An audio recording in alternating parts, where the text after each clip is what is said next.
guys, welcome to our channel. So now we're going to show you how to make cheese donuts. Hope you enjoy this video.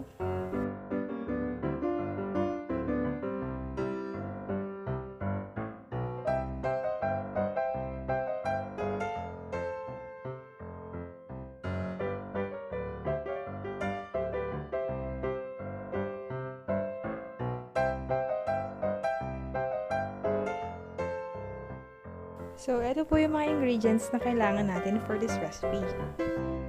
First, we need cheese. 2 tablespoons of sugar. 1 1/2 tablespoon baking powder. 3/4 cup evaporated milk. 1 tablespoon oil. 1/4 teaspoon salt. And 2 cups all-purpose flour. Okay, let's start. Sa isang mixing bowl, salain lang natin yung flour. Nakakatulong yung process na to para maging smooth yung dough natin. Once na masala natin yung harina, isunod naman natin yung asukal at yung baking powder.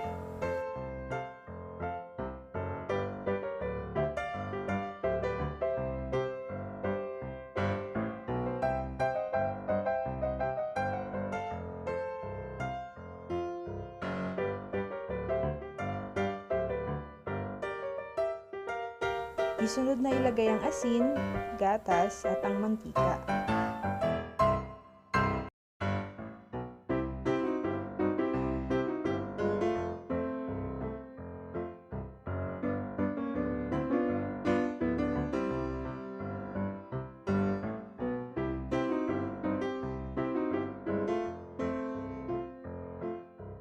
Haluin lang itong mabuti hanggang mag-properly combine yung mga ingredients.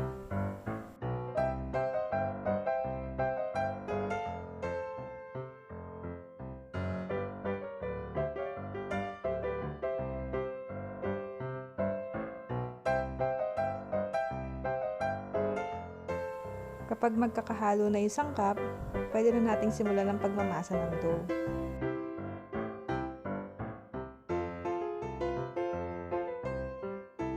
Siguraduhin lang natin na malinis ang ating mga kamay.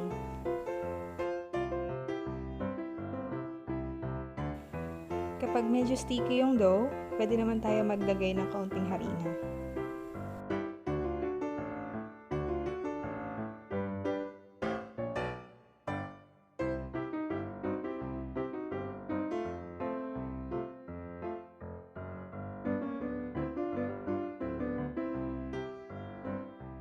Kapag okay na yung dough, i-transfer lang natin sa flat surface at then i-continue natin ang pagmamasa.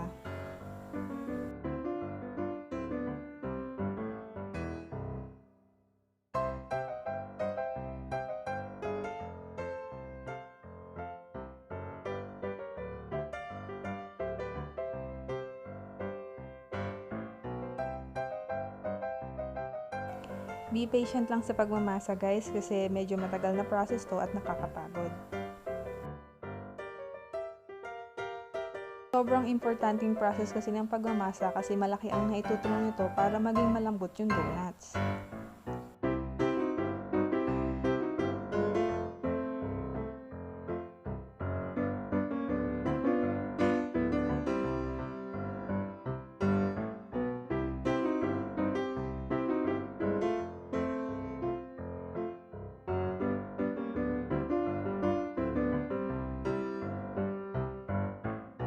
Kapag smooth and elastic na yung dough, pwede na natin itong i-form at hatiin sa maliliit na pieces.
By the way, pwede kayo makagawa ng 17 to 20 pieces of donuts para sa recipe nito. Depende na lang sa laki ng gusto nyong gawin.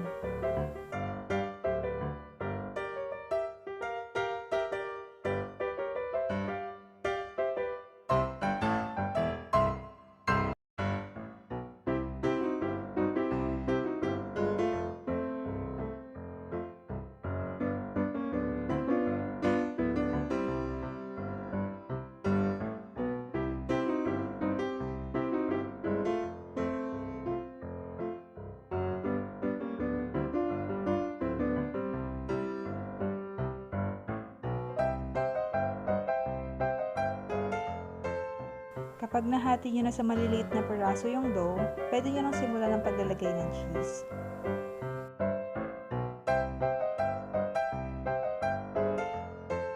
Sa paglalagay ng cheese, i-flatten nyo lang ng kaunti yung dough, tapos ilagay nyo yung cheese sa gitna.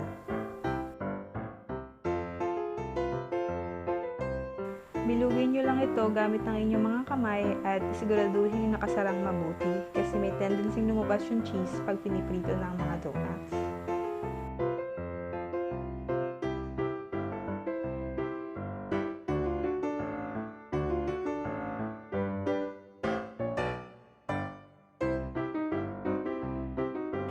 I-continue lang yung process na to hanggang malagyan ng cheese ang lahat ng dough.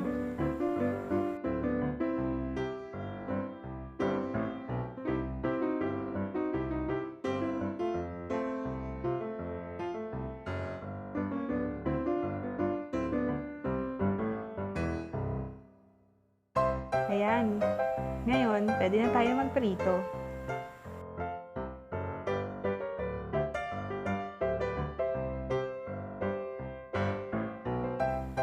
Sa isang kawali, magpainit lang ng 2 tasang mantika.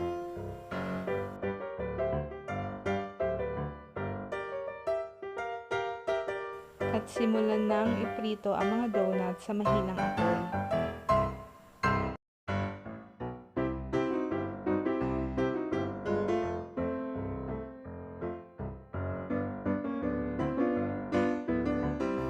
Baliktarin lang ang mga donuts pag nag-start na mag-golden brown ang kabilang side.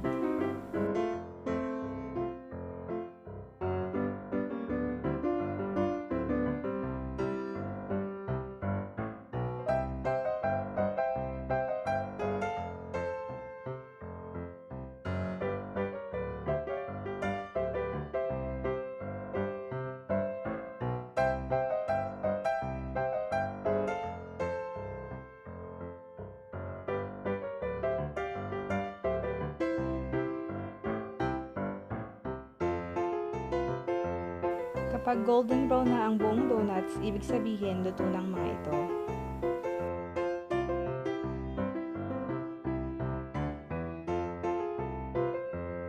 Hanguin lang natin ang mga donuts sa apoy.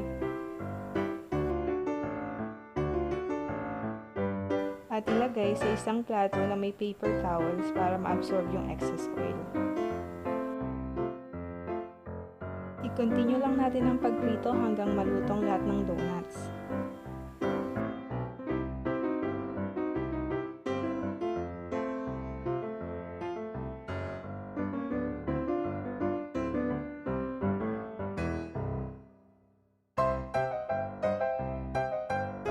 Pag naluto ng lahat ng donuts, pwede na tayo mag-start mag-coat sa sugar.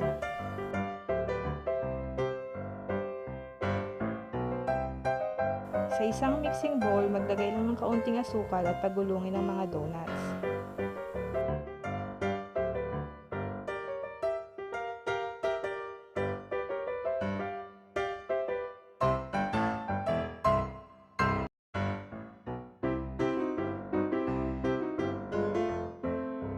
Pwede ka rin gumamit ng powdered sugar para sa coating.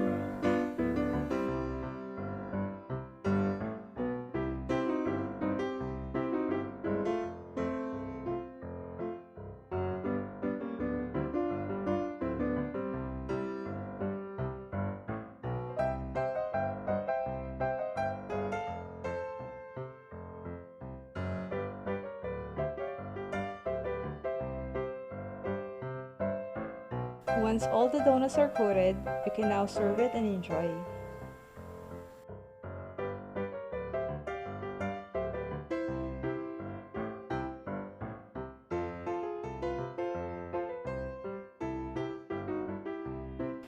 Please give us a thumbs up if you enjoyed this video and share this with your friends.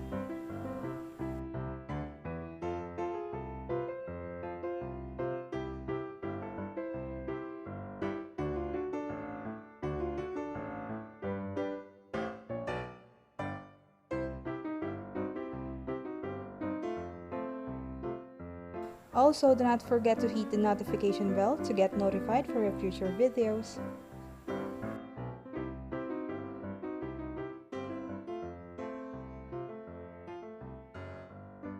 Thank you so much for watching.